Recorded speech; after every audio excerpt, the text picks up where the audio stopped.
We check in now on the latest cattle market news with our market update, brought to you by CattleFax. Hello, I'm Ethan Oberst of the CattleFax Update. Live imports from our neighbors from both the north and the south affect our markets in multiple ways. Cow and bull imports affect lean meat supplies, fed cattle imports affect fed beef production, and feeder cattle imports affect available feeder cattle supplies and fed cattle supplies further down the road.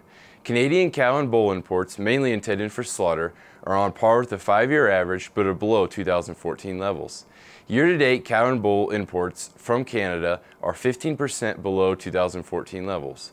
Fed steer and heifer imports are 39% below 2014 levels year-to-date. This can be contributed to tighter fed cattle supplies in Canada recently. These tighter supplies have been supported to the cash-fed cattle prices in Canada. A stronger cash-fed cattle market in Canada has narrowed the basis between the U.S. fed cattle price and the Canadian fed cattle price. This in turn is decreasing incentive to import fed cattle into the U.S. The same has occurred in the feeder cattle imports, but not until recently. Year-to-date, feeder cattle imports have been above 2014 levels by about 17% and above the 5-year average by 54%. The year-over-year increases are due to the strong demand for feeder cattle here in the U.S.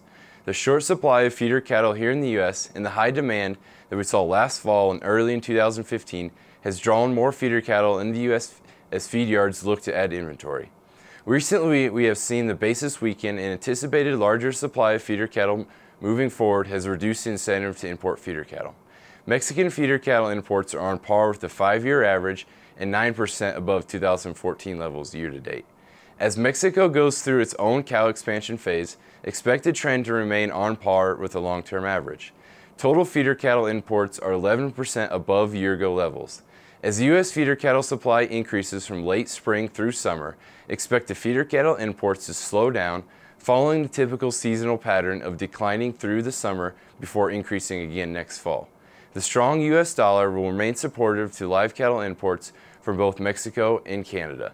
For the Angus Report and CattleFax, I'm Ethan Oberst. To learn more about CattleFax, your leading source for beef industry market information, visit CattleFax.com.